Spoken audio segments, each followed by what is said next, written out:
तो यहाँ पर हम चैप्टर 6 का क्वेश्चन 13 स्टार्ट करते हैं। चैप्टर 6 का फ्लूइड मैकेनिक्स FM। बहुत आसान है, सिंपल चीज़ें हैं, 5 क्लास का बच्चा भी पढ़ लेगा।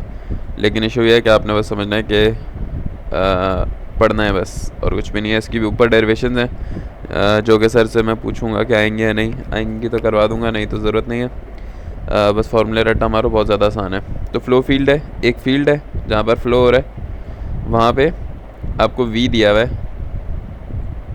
V क्या चीज़ है? एक इक्वेशन है। सबसे पहले आपको ये देखना है X Y Z I J K और U V W। एक मिनट, मेरी कॉल आ रही है। अच्छा, तो मैं बता रहा था कि देखो X के लिए, X एक्सेस के लिए I वेक्टर रिप्रेजेंट होगा और X वाले कंपोनेंट के लिए U रिप्रेजेंट होगा। मतलब ये तीनों लिंक हैं, X वाले के से ये Y Z, ये तो आपको पता होगा।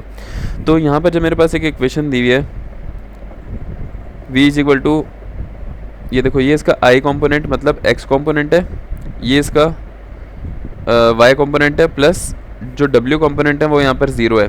I J K यहाँ पर है नहीं, तो हम उसको अज्यूम करेंगे 0। तो ये आपका सवाल आ गया। यहाँ पे आपने मालूम करना रोटेशन और डिफॉर्मेशन। फॉर्मूला होता है, 3 चीज़ें होती हैं। एक ट्रांसलेशन होती है जिसको आप वॉल्यूमेट्रिक डायलेशन कहते हैं, डेल्टा V उसका फॉर्मूला होता है, मेरे ख्याल से ये होता है। एक आपकी रोटेशन है जिसको आप ओमेगा कहोगे, और एक डिफॉर्मेशन है जिसको गामा बोल दोगे। डॉट का मतलब रेट है, रेट ऑफ डिफॉर्मेशन। तो आपने क्या करना है, क्वेश्चन 13 में आपको दिया हुआ है, आपने इसमें से U और आपने इसमें से V एक्सट्रैक्ट कर लिया, W आपका 0 है। सही है। हमें पता है कि रेट ऑफ रोटेशन का फॉर्मूला है, टोटल रेट ऑफ रोटेशन किसके बराबर होगी? X एक्सेस में रोटेशन, Y एक्सेस में रोटेशन और Z एक्सेस में रोटेशन। पूरे सवाल में तकरीबन यही करना है, सारों में।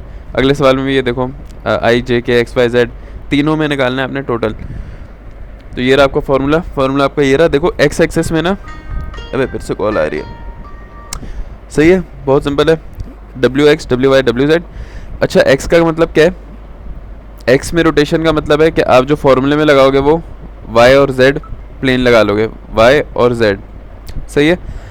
Y में रोटेशन का क्या मतलब है? आप Y के अलावा जो बाकी कंपोनेंट हैं X और Z वो लगा दोगे, और ये मैं आपको फार्मूला समझा रहा हूँ। और Z में क्या होगा? X और Y लगा दोगे। ये फार्मूला याद रखने का वो है तरीका। सही है, वो आपने नीचे लगा दिया। ये डावा से परेशानी होने, ये डेरिवेटिव की तरह ही है, derivative with respect to Y। सही है। तो यहाँ पर Z है, तो Z का, अच्छा क्रॉस में होता है, उल्टा होता है। सही है। Y के ऊपर यहाँ पे इसका कंपोनेंट आएगा, यहाँ पर इसका कंपोनेंट आएगा। Y को हम V से रिप्रेजेंट करते हैं, और मतलब Z का कंपोनेंट आपका W होता है, X का कंपोनेंट आपका U होता है, Y का V और X का U। ये सिर्फ फार्मूला समझा रहा था, फार्मूला याद रखने के लिए इसको एक दो बार लिखोगे, याद हो जाएगा।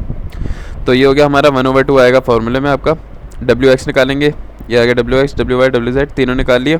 अब ये 0 कैसे हुआ मैं बताता हूँ। देखो W तो हमारे पास पहले ही 0 है। सही है। तो जब हमने W का डेरिवेटिव लेंगे वो 0 हो जाएगा। तो ये 0 हो गया, ये तो 0 हो गया, W वाले सारे 0 हो गए। Derivative of V with respect to Z आपने गौर से देखना है। अब देखो V मेरे पास क्या है? V मेरे पास है y4। डेरिवेटिव ऑफ V की जगह मैं डालूंगा y4 with respect to x। अब जब डेरिवेटिव आप विद रिस्पेक्ट टू x लोगे तो x के अलावा हर चीज़ कांस्टेंट हो जाती है। ये बेसिक कॉन्सेप्ट है फर्स्ट या सेकेंड ईयर के। तो अगर मैं यहाँ derivative with respect to y लेता ना, तो इसका डेरिवेटिव होता 4y3। लेकिन यहाँ पर डेरिवेटिव ही विद रिस्पेक्ट टू x ले रहा हूँ, और यहाँ पर x का कोई yx वगैरह कुछ लिखा ही नहीं है, तो ये कांस्टेंट है और ये 0 हो जाएगा। तो ये हो गया 0। इसी तरह derivative of u with respect to z, derivative of u with respect to dz। यहाँ पर z का कोई कंपोनेंट नहीं है, तो 4xy सब कांस्टेंट के तौर पे देखेंगे और हम इसको 0 कर देंगे, क्योंकि कांस्टेंट का डेरिवेटिव 0 होता है, इसलिए ये भी 0 हो गए हैं दोनों। सही है। और derivative of v with respect to s, ये भी 0 हो गया। और derivative of u with respect to y, आप यहाँ पे देखते हैं, इसको with respect to y derivate करो, d/dy। 4x माइनस का 4x बाहर आ जाएगा, और y का डेरिवेटिव आप लोगे क्योंकि नीचे डेरिवेटिव ऑफ y है, तो आ जाएगा 3y²। तो टोटल बन गया 12xy²। 12xy² बना। यहाँ पे प्लस क्यों लिखा हुआ है मैंने? यहाँ पर आना चाहिए माइनस, या माइनस आएगा। सही है। और ये 2 से 2 कैंसिल होगा और आपका आ जाएगा माइनस का 6x² स्क्वायर आ जाएगा आपका आंसर। सही है। टोटल आप सबको प्लस कर दोगे, माइनस का 6x² स्क्वायर आ जाएगा। तो आप बताओगे अच्छा वोर्टिसिटी क्या चीज़ है। वोर्टिसिटी बराबर होती है 2 ओमेगा के। मैंने रिसर्च नहीं की वोर्टिसिटी क्या होती है।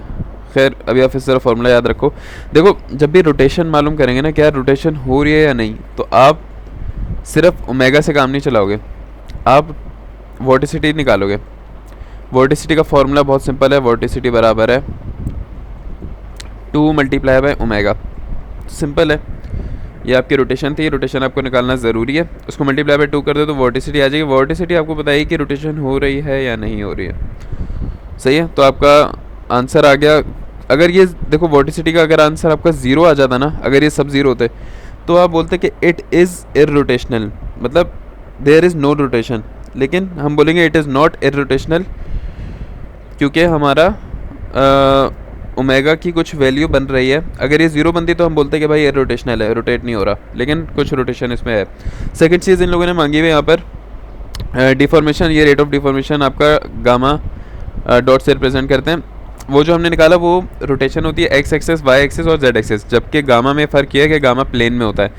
एक्स वाई प्लेन मतलब जेड एक्सेस का मतलब एक्स वाई प्लेन। ये अगर आपका एक्स वाई जेड है, एक्स वाई जेड एक्सेस है, और फर्स्ट करो कि आपका एक्स वाई प्लेन में रोटेशन हो रही है, तो इसका मतलब ये अलोंग क्या हो रही है, अलोंग जेड एक्सेस रोटेशन हो रही है।